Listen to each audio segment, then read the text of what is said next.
All right, welcome to the fourth and final review of the evening.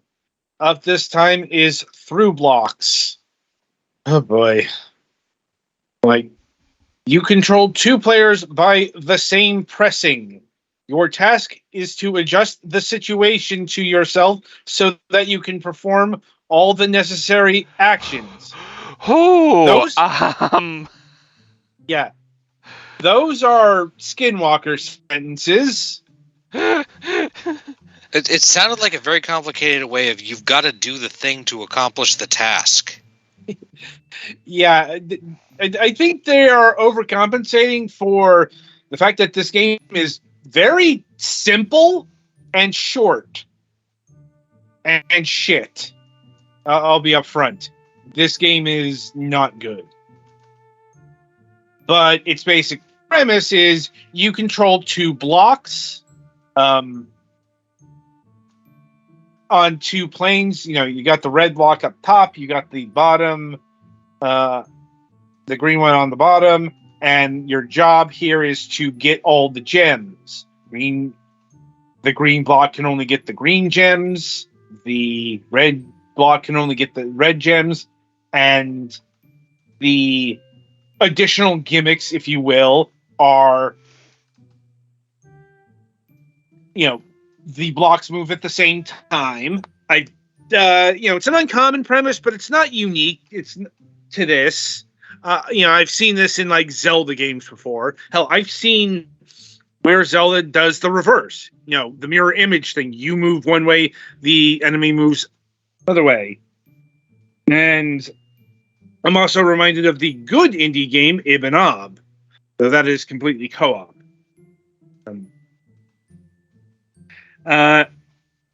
And also, what Petty wants to do here is he wants to get to the red teleportal, where you are. That is the conduit where you can transpose the two squares. So you can get the red square down to the bottom to get the red gems, and the green square up above to get the green gems. And that's what you're basically. Also, there is a time rewind mechanic that doesn't really work. In fact, sometimes it goes into like negative seconds. Mm-hmm. Somehow, like that. Yeah, like I don't know what that is. Unless that's like the time between like when it first loaded in and you actually start. Possibly. And yeah, so that's the goal premise. That's the everything really of the game. In terms of levels, I will admit I did not get past the first level, but that's mainly because this game is so very awful to control. In fact, this game is displaying one of its principal sins right here. Or, in the top left corner, you'll note the controls for use, that's the swap button, if you will, and the back in time button. What they don't tell you is the jump button. Like, I had to spend a good couple of minutes figuring out which button it was. Turns out it was W. Yeah, it's like... And here's the thing. I feel like it's usually spacebar. Yeah, it's usually like spacebar or but up. In this case, I guess up is jump. If you're WASDing. The thing is, it's not... Golix, you know what the fucked thing is? The arrow keys work too, but the up arrow key doesn't jump. Yep. That's weird. Yeah, that's weird and stupid. I'm like... I thought we outlawed this in the 80s. Possibly, but like I said, one developer was bold enough to fuck up this badly. Look, Yeah, I'm not holding back for this one because this game is pretty fucking bad. Like, this is a very simple game, but it's just so screwed up. That control is just one aspect. Like, the game does not feel good to control at all. Like, I know game feel is one of those ineffable things that's hard to get across.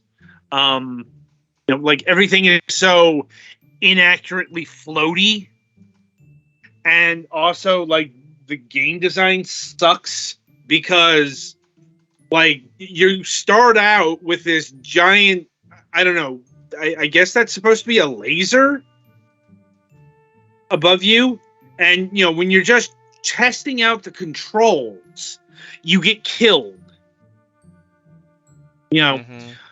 Because nothing says good game design like, insta death 2 seconds in. Against a thing that does not, you look at that laser and you're not immediately thinking that's a death trap. Spikes are spikes. That's easier to get across. That, yeah, you touch the pointy metal objects, you're gonna die. And like, lasers aren't usually like whatever color that's supposed to be, like a purple. Honestly, it looked like just like steel. Yeah, it was like. There's nothing that indicates that as some kind of laser beam or some kind of death. White, it looks but like with a really, really dark filter. Yeah, it doesn't. It doesn't look like a hazard at first glance. It's only when you kind of take in the details that you go, oh, okay, that's a laser beam that's firing across. This game, it's a subtler shade of shit, but it's a shade of shit nonetheless. I'm like, oh, by the way, if you stop time midair, you drop like a stone. Good luck. Yep. Yeah, like I said, this game is just riddled with poor design decisions and bad controls. It's one of the worst games we've covered this year. Like, I don't think it's the worst one. Like I said, I still think the worst game of the year, and is probably going to come up in the year in review, is Tinker Racers. Because I just had a visceral reaction to how bad and slippery the controls are here. This is more pitiable. Is there no modulating your jump? Nope. I'm like I said, there's no redeeming qualities here. Like, there's no aspect of this game that made me think that this could be fun. I mean, I guess it could be fun if it were rebuilt from scratch. It could be fun if I was not sober. Yeah. I mean, as it is, there's apparently only 5 levels. I think I brought that up before, but I want to make sure. So, like, I did a thing I usually don't do and looked at the Steam reviews. I did too when we were setting up. Yeah. And they mentioned that, most of the time spent on this game was figuring shit out. And not in the fun way. No. Like, in the way that makes you want to hurt puppies. Yeah. This game is that's the thing that gets me. Like, everything here is simple. This is like entry-level design work here, and you fucked it up pretty spectacularly. Like, I want to say that takes some talent, but that takes some impressive incompetence here.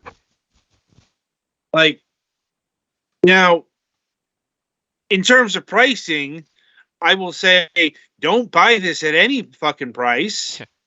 But this is $5. This is not worth 5 cents. There are better uses you can do for $5. Yes. Yes, there are. Hell, just see our review of Tori 3D last week for a game that's competent and only $1. Yeah. Perhaps if you enjoy the challenge of playing bad games on purpose, you might find some fulfillment in this. Note that I did not say enjoyment. I mean, that sounds like the kind of thing you do for YouTube views, though. Yeah, that's pretty much what I meant. I imagine Starling would have done something like this. Yeah, interestingly enough, like I don't think this game seems to be a bad rat situation among the Steam populace, because that's the sense I got from the Steam reviews. Like, people got gifted this because it's shit, or it's very cheap. Which the game Bad Rats was very infamous for back in the early days of Steam. Like, the thing is, on YouTube, I can find no record of through blocks. So it's not a game that's being mined for the shit content. So kudos for that. Otherwise, this is just kind of depressingly bad. Like, it's not even the fun kind to make jokes bad. It's just there is no fun here. There is no value here. There's just something that shouldn't exist. Yeah, it's like I feel like I'm kicking a 3-legged puppy at a certain point. Yeah. Anyway, so on that note, I think we'll conclude things for the evening. Coming up on the week ahead. Let me see. So we do have a new episode of Moonhawk Studios Presents happening this week, as barring any sort of Mac shenanigans. But it looks like Mac has his life stable enough where that's not a concern. So, that's always good.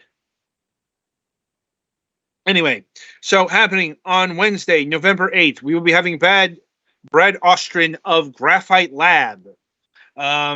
He is a new representative of an old friend. If you recall, we had Graphite Lab on the show this past season, in fact, as we talked to them, the studio head, Mike, about the game in production at that time, Mr. Jump and Run. Brad is the project lead on Quamp 2. I think this came up when we talked to Stuffed Wombat not too long ago. But that is the developer of the original Quamp. I think that came up. So actually quite a bit of history. Are you talking about the one spelled QWOP where you control limbs with those letters? QOMP or something like that. Okay, different one. Yeah, like it's more a offshoot of Pong. No, I was just double checking because I wasn't sure what you were saying because it's a weird word. Yeah. Like, I'm not exactly sure how to pronounce it. It's QOMP, so Quamp. Quamp or Comp. Yes, I couldn't tell if the M was intended or just a weird nasalness. Yeah. Anyway, getting back to things, on Friday, November 10th, we do have a Friday show this week. We'll be welcoming Marcus Horn of Ciatrico. Once again, I'm guessing that's how that's pronounced. We weren't sure. We'll ask him before we go on air on Friday.